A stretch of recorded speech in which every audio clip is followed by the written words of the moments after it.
Asian Pop Addict Radio, we're back. All right, you guys know that I've been pumping this on the website all week, and of course, we've got her on the line.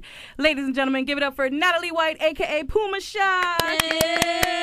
Hi, hello everybody. How are you guys? We're good. How are you? I'm doing great. Thanks for having me. No, thank you for coming on our little Shindong show here. A little sorry, we're talking about Super Junior, so I got Shindong in my mind right now. So, all right. So if you guys don't know who Natalie White is, you guys might know her, or better know her as Pumashock. She does a lot of the K-pop covers on her YouTube page.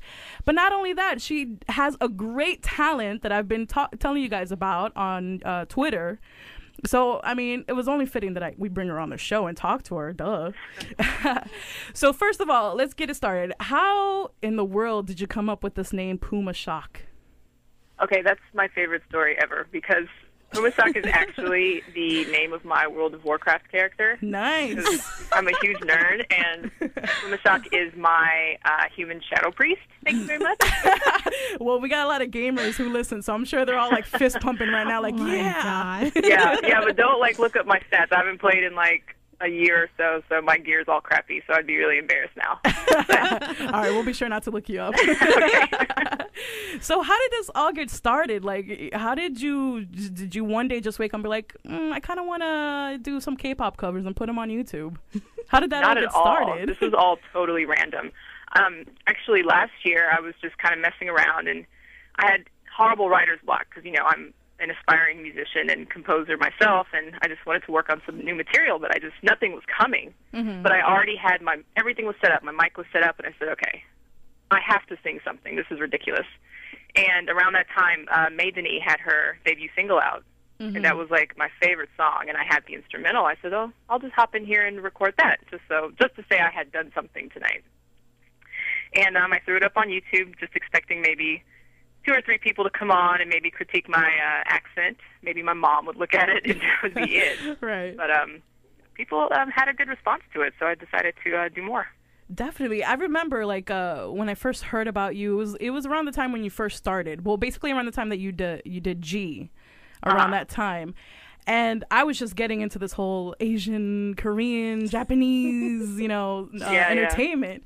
And I was like, wow, this girl can sing. But not only that, but she can pronounce the hell out of these Korean words that I can't even pronounce. So I give you props on that, because your pronunciation is just perfect. I appreciate that. I'm working on it. I'm trying to get the speaking up to the singing level. When I was on Star King, actually, they were like, wow, when she sings, she says the words so well, but when she speaks, she sounds like a toddler. So I have to work on the speaking. It's okay. It's a process. So, you got into the K-pop covers. Why haven't you branched out into maybe some C-pop or J-pop or, not just pop, but some other types of genre covers? Well, to be perfectly honest, I kind of started with J-pop, being such a big gamer my entire life. Right. You come in contact with all kinds of J-pop because I'm a role-playing game fanatic. And so I was really into J-pop. I was actually studying Japanese for the longest time.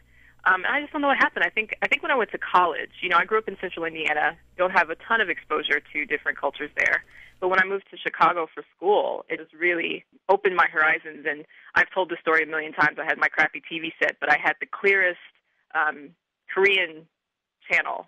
So I would watch that for TV, and that's what really got me hooked on Korean music and Korean culture. Right. Well, I kind of listened to a little bit of everything, but the Korean thing kind of really, really, really got in there, and I've been hooked on that. All right. Betty's a lover of Korean a lot. So. Right on. So, your favorite cover that you've done? My favorite cover that I've done, I have to say, Tiara, Bo Beep Bo Beep is probably my favorite. Can I tell you something about Bo Peep Bo Peep? Yes. I absolutely hate that song. I do. But the second that I saw that you covered it, I'm like, I hate this song. But I'm like, all right, let me check out what Natalie's got. Yeah. And no lie, you can look back on the show that we did that week, the week after you put that cover out, and I was like, I fucking love Bo Peep Bo Peep. This is the best thing ever now. That's awesome. That's the only way that I like that song was by listening to your cover and your cover alone. That's sweet. Thank you so much. But I have to say, I love that song. Like, that's exactly kind of the vibe of K-pop that I just think is so much fun when it's just so over the top, Right. In one extreme.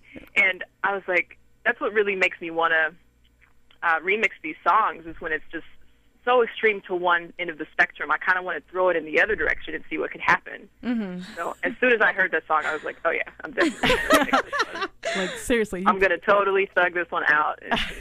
You did, man. You put some swag on it, and I was like, this is like the best thing I had so ever. much fun doing that one. It was great. So much props to you. Yeah. So how did this whole Star King appearance come to be? Like, basically after you came out with G, and then, like, what was it, a few weeks later, you were on Star King.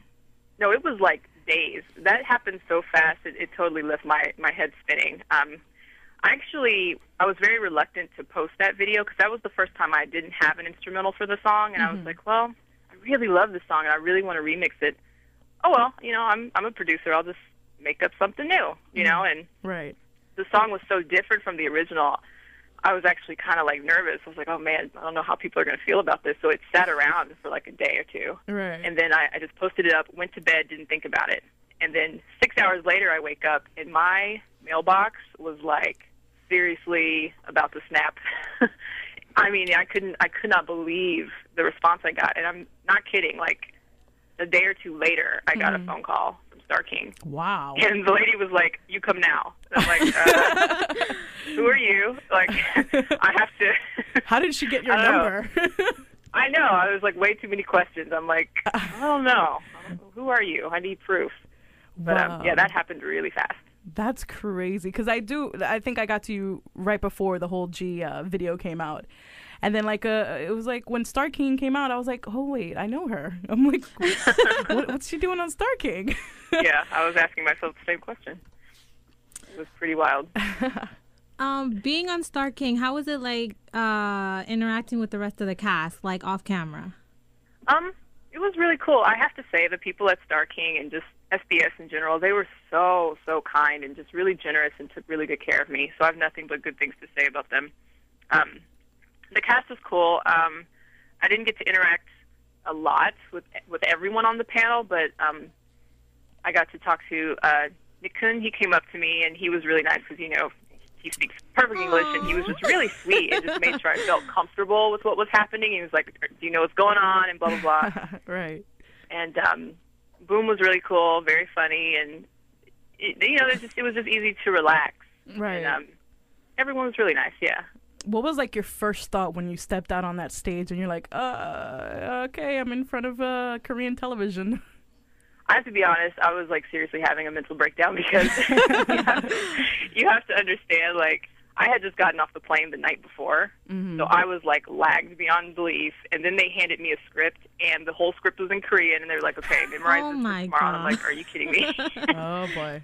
And so when the doors opened, I was like, well, it's kind of just do or die. You got to just do it. But the main thing on my mind, the funniest part, was that you see how their stage is kind of like glass encased, and it's got those lights Right. coming in through it.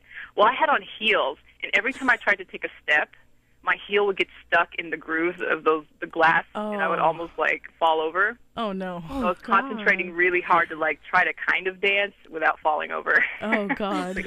Like the last thing I need to do is just screw up the lyrics and then fall on my face. Yeah, you're coming all the way from the States, and then boom, you're in front of Korean television. That is crazy. Now, the whole performance that you did with Rainism, the dance, was that your idea or was that their idea? That was their idea. That was actually supposed to be in a completely different episode. Right.